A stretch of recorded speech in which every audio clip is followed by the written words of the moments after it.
Since we last left off, we've done stage 4 of the game. And now we're moving on to stage 5. This is the Haunted Ship of Fools, stage 4. Sorry about that. Now all the candles are replaced with lanterns. And this one right here you don't want to get. It has the dagger. And that candle right over there is just for show. And like I said earlier, certain enemies come in sets of 2. This is Skeleton Knight number 2. As you see right here, it juts forward every time it attacks, making it much more threatening. But they only take 1 hit to kill, even with the holy water. So they're less durable, but much more threatening. Of course, they want us to fight more of these along the way.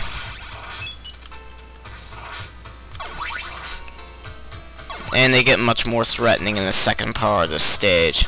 Yes, this has a second part. The first part isn't so bad, it's just getting by the mini-boss that it'll be a pain. So now we have these skeleton ghosts. They move at horizontal speeds towards you, and they take 2 hits to kill.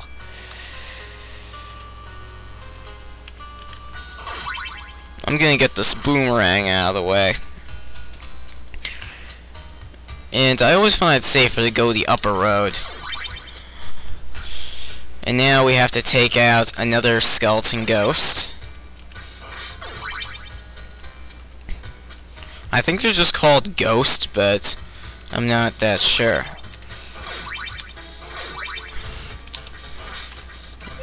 No making that jump unless you're using Alucard's flying ability, so we have no choice but to go down here. We have some more red skeletons to deal with.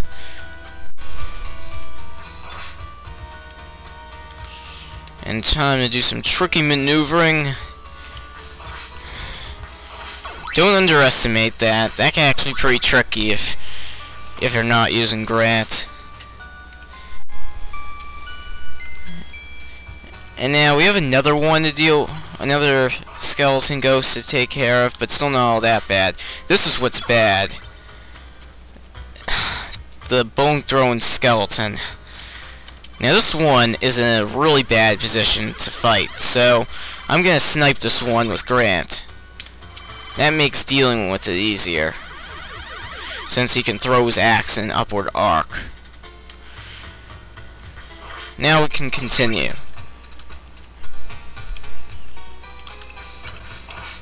Enemy respawn. Now this next room we have these moving platforms. No speed run in this area unless you're using Grant, but I'm making things hard on myself by using Trevor. So you have no choice but to wait for that section. Now this one right here could be a bit more convoluted. Again, I'm gonna wait just to make things safer. Okay. Oh, man, that jump right there always makes me nervous. It actually has not gotten me yet.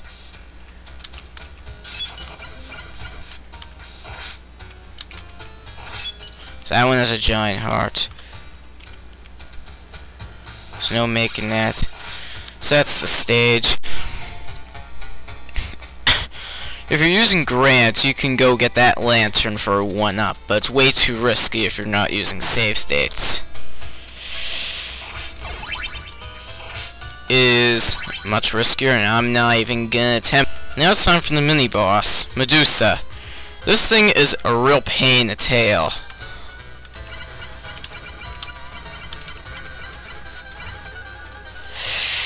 Oh man, you'll see in the outtakes how irritating this thing can truly be. So now moving on to section 2. This place is a bit more dangerous. Of course they want us to fight skeleton knights right at the start, and a lot of them.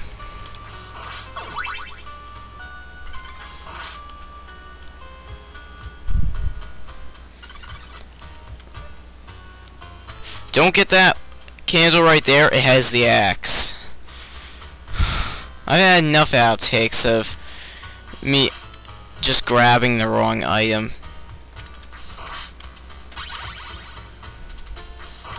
Now this one I'm just gonna snipe with the holy water. It just makes it safer for me. Plus, they take one hit to kill anyway, so I can pretty much use any item I want for that purpose. And now quickly get rid of that.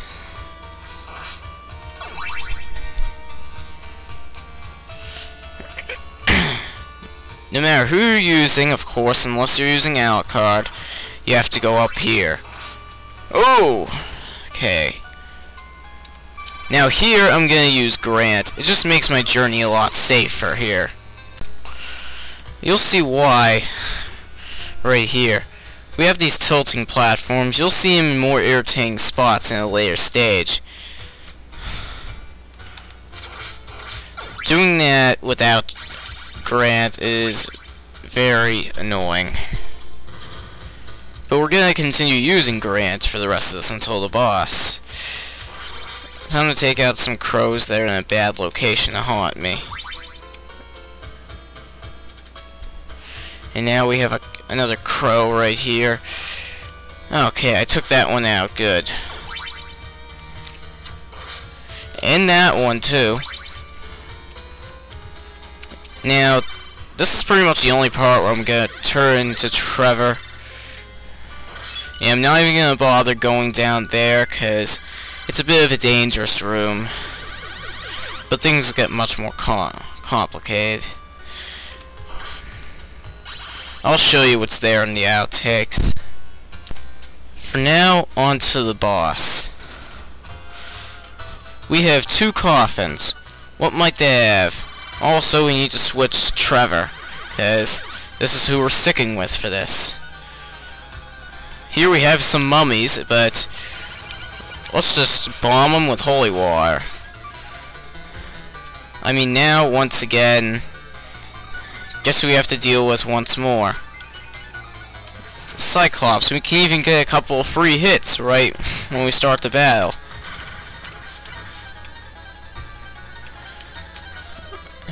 There's that dash towards you that I was talking about earlier.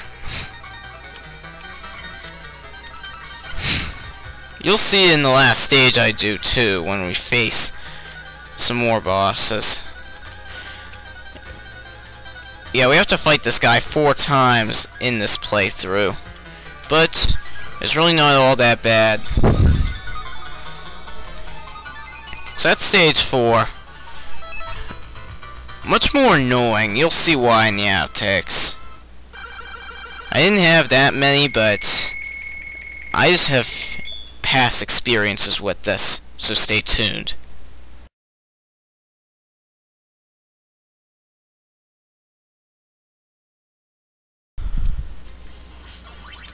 Or whatever it's called.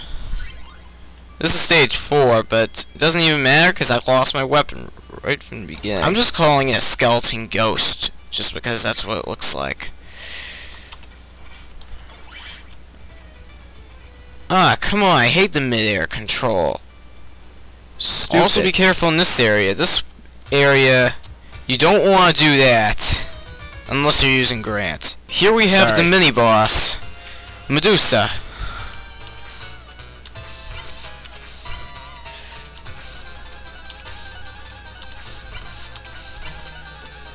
Come on! I hate this thing so much. And this thing hurts a lot. Now we have to deal with this skeleton ghost. They move at horizontal speeds toward you, and they take 2 hits to kill.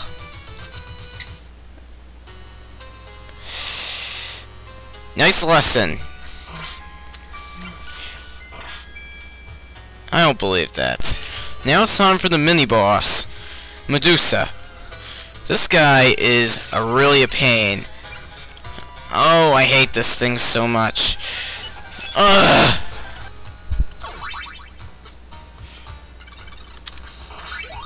You're kidding. I hate them. They hurt a lot if they hit. And they are such a very, very difficult target. They do take one hit to kill, though.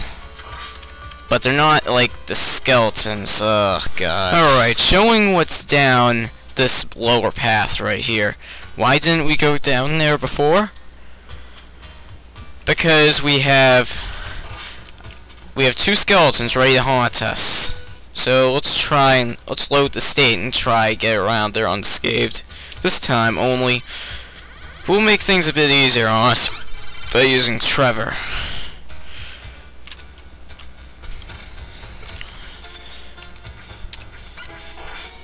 It is doable, but I just didn't want to waste the time going down here.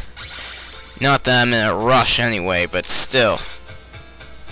Oh, I almost got the axe. And then we're back up here, so that's all that's down there. So, yeah. Surprisingly, there weren't too many outtakes, but this rating that I'm putting up is just from previous experience that I've had with this game. I actually give this place a 5 out of 10. There are actually some very tricky places where stuff could go wrong. The headless skull knights, they can be pretty tricky. And even those crows, if you're not using Grant and only Trevor, those crows are such a pain in the neck. I hate them. Also, that last room that's in the basement, where you have to face that bone-throwing skeleton and a skeleton ghost, that could be a bit to have to worry about too. Now on top of all this, you have a very irritating mini-boss to deal with. Medusa, the only way I found to do this was to stand right in front of her and just throw about 3 or 4 things of holy water at her. But, of course, if you're using Grant, he easily breaks her AI. He can just crawl right on the top of the wall, the ceiling, and just constantly throw daggers down, raining on her. So, of course, Grant can easily win that fight, but I wanted to do things the hard way with Trevor. So, yeah.